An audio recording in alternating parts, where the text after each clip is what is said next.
Halo guys, kembali lagi ke channel YouTube saya. Ya guys, jadi di sini kali ini saya akan mereview. Ya mungkin ini sudah lama ya, tapi saya ingin memberitahu kepada kalian bagaimana sih seperti yang kalian lihat di depan saya udah ada grinder E600 ya tipenya ya. Mau segala merek apapun yang mungkin kalian lihat, ada merek Vomek, merek Larentons, merek Matrix dan lain-lain sebagainya. Secara intinya penggunaannya itu sama ya guys ya. Jadi saya di hari ini saya akan memberitahu kepada kalian bagaimana cara kalibrasinya, cara bersihinnya, supaya grinder kalian awet. Itu seperti apa nanti saya akan jelasin semuanya kepada kalian ya guys ya. Jadi tunggu video saya selanjutnya. Jadi tepat di depan saya ini udah ada grinder E600 ya. Jadi pertama-tama saya ingin ngajarin kalian cara bersihinnya dulu ya. Jadi alat apa yang dibutuhin ya, jadi satu buah kuas ya, dan juga kalian perlu sediakan obeng ya, obeng model kembang ya. Jadi pertama-tama ya kita buka, ini kan di sini ada dua bautnya ya guys ya. Ini dibuka.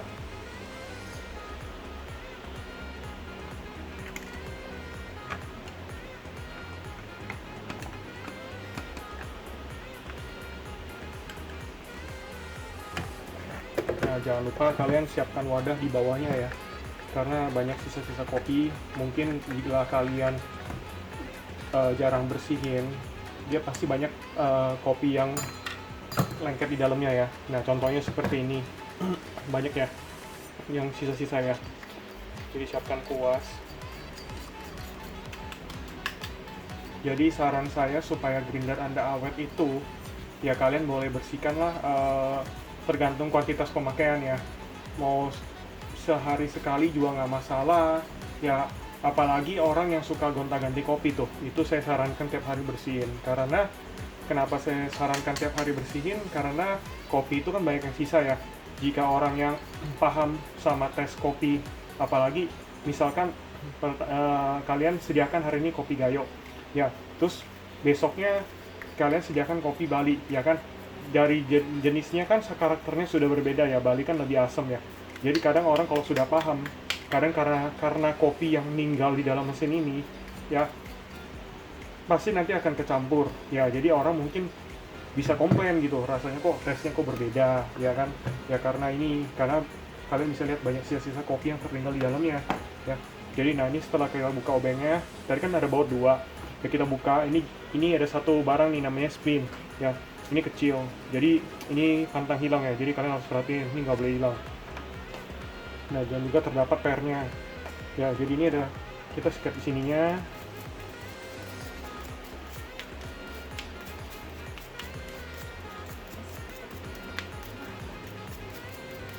Ini juga kalian bisa lihat di sini, ini banyak ya kopi-kopi sisa ya.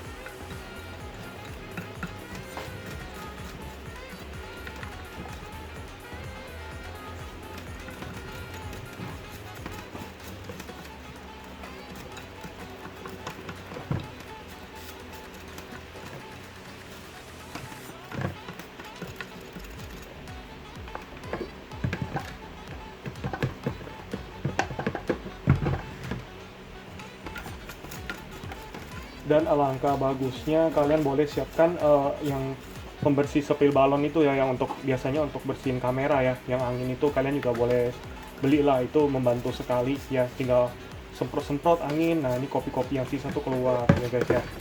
Jadi kalian harus perhatiin di sini. Nah, ketika sudah bersih ya, jadi kalian pasangnya tuh seperti ini, ada urutannya. Ini pernya terlebih dahulu ya.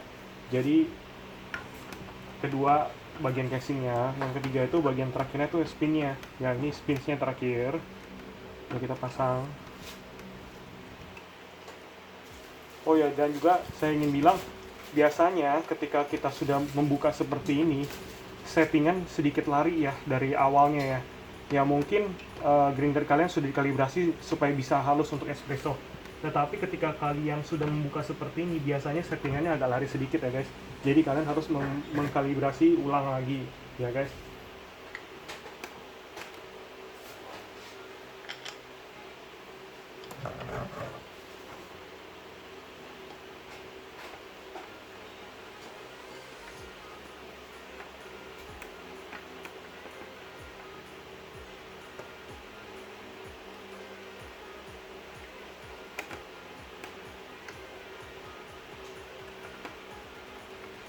Oke, sekarang ini untuk tahap pembersihannya udah kelar ya. Nah, kita bisa lihat ini bubuk-bubuk sisa yang terdapat di dalamnya ya.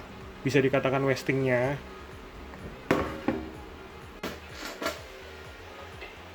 Nah, sekarang saya ingin ajarin kalian tuh kalibrasinya ya. Jadi ketika tadi kalian sudah bersihin, sekarang cara kalibrasinya tuh kalian buka di bagian depan ya. Baut depannya aja, ini dua baut tidak perlu diperhatikan. Saya colok terlebih dahulu. Biasanya bawaan pabrik itu ya guys, meskipun di angka 0 dia masih belum bisa halus ya. Cara supaya mendapatkan gilingan yang lebih halus, kita perhatikan di sini kan ada nomor-nomornya ya. Biasanya ini 1, ini 0 ya. Kita anggap ini 0 ya. Kita buka baut ini di angka 0 ya, di paling belakang lah ya. Nanti kan kelihatan tuh seperti ini ringnya. Biasa aku putar itu dari baru itu di 2 klik ya. Jadi patokannya tiap grinder ini beda-beda ya.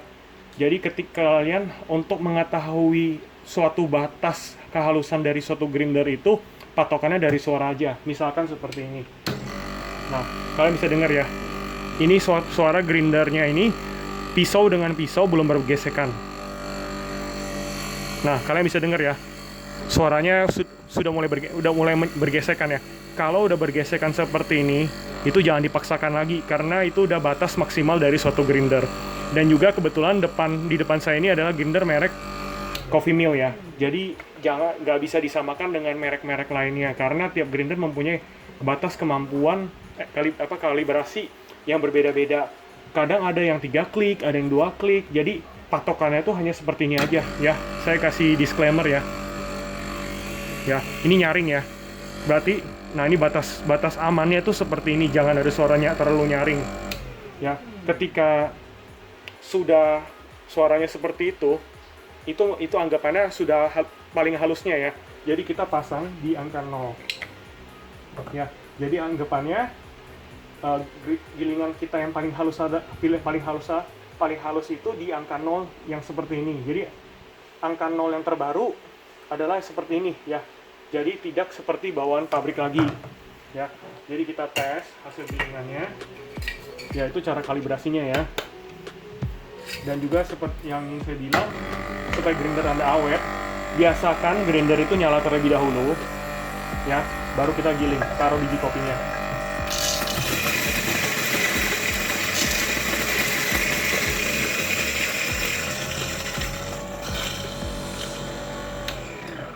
Oke. Nah, ini hasil grindnya. Mungkin kalian bisa coba di rumah ya. Dan juga ada satu trik lagi ya, seperti yang kalian lihat tadi ketika saya bersihkan, biasanya di dalam grinder itu kan dekat gearnya itu bearingnya ada satu karet ya. Nah, karet itu kalian boleh buka, yaitu karena mempengaruhi tingkat kehalusan juga. Jika kalian ngerasa grinder kalian kurang halus, coba triknya itu adalah karetnya coba kalian lepas, kalian pasang lagi, karena itu mempengaruhi hasil kehalusan lagi ya. Jadi seperti itu aja saran dari saya.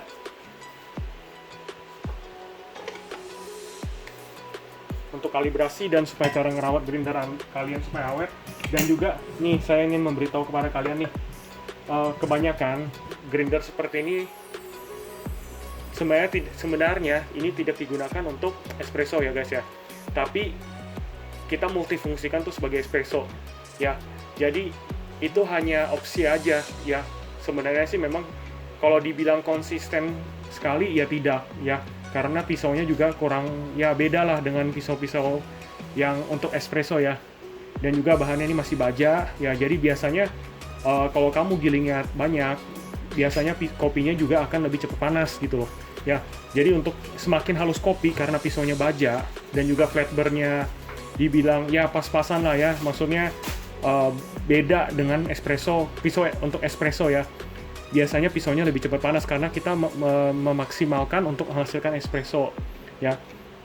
Dan juga yang ingin saya bilang lagi, supaya grinder Anda awet ya, grinder ini tidak boleh untuk produksi ya, karena kebanyakan saya melihat teman-teman saya ya yang sekitarnya kadang ada yang memanfaatkan grinder ini untuk produksi. Jadi dia giling tuh langsung 1 kilo atau 500 gram non-stop ya.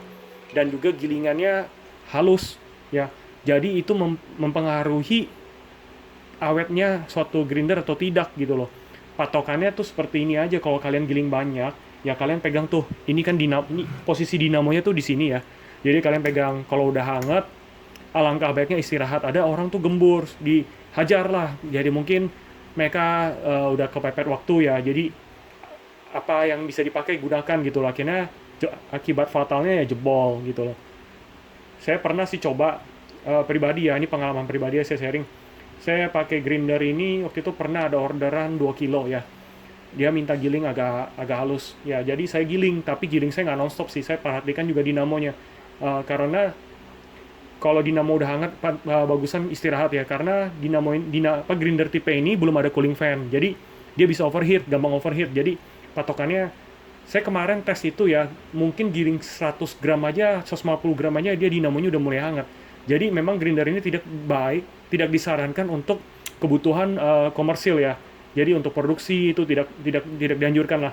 Jadi ini sebenarnya grinder ini untuk home use atau juga untuk made by order ya. Jadi nggak saya sarankan untuk benar-benar produksi sih.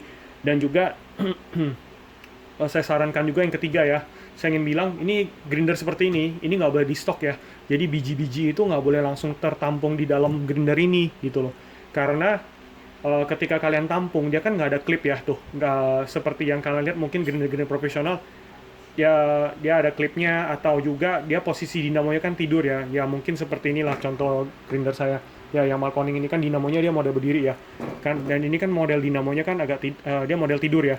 Jadi kalau bisa, saran saya kopi itu jangan stok di dalam. Jadi seperti saya bilang, grinder awet itu ketika mesin kalian nyalakan baru taruh beansnya. Dan juga ingin saya bilang lagi, saran saya, biji yang kalian gunakan jangan terlalu terang juga ya, karena semakin terang kopi, otomatis bijinya kan semakin keras ya. Itu dapat mempengaruhi dinamo juga gitu loh. Dinamo kalian mungkin lebih cepat lemah ya. Dan juga biasanya pisaunya juga biasanya agak cepat tumpul ya, itu juga sangat dipengaruhi ya. Jadi itu aja sharing saya supaya kalian dapat merawat grinder ini ya. Grinder ini sejuta umat lah. Kalian tidak perlu takut spare partnya yang mahal, semuanya harganya juga sekarang udah ekonomis ya. Kalian bisa pilih sesuai kebutuhan Anda ya. Jadi grinder ini sebenarnya bisa untuk espresso, seperti kalian yang lihat tadi video saya ya. Jika kalian kurang paham boleh komen juga ya, nanti saya akan ngajarin bagaimana cara kalibrasinya. Kalau belum dapat tuh harus kayak gimana ya guys ya. Itu saran dari saya ya, disclaimer dari saya. Jadi itu ada cara-cara saya supaya grinder kalian awet, yaitu seperti yang kalian lihat tadi video saya, dan juga saya sharing seperti apa ya. Jadi semoga ini bermanfaat buat kalian, menambah wawasan kalian juga. Jika kalian kurang paham, jika kalian juga bisa komen langsung message saya ya, like jika kalian suka video saya, dislike juga jika kalian tidak suka. Dan juga tolong bantu share bagi teman-teman yang membutuhkan ilmu ini ya, maksudnya pengetahuan yang saya berikan semoga bermanfaat bagi kalian. Dan juga jangan lupa sekalian share, dan kalian lupa subscribe, maksud saya subscribe channel video YouTube saya. Yang bagi yang belum subscribe ya, ditunggu video saya selanjutnya. Terima kasih.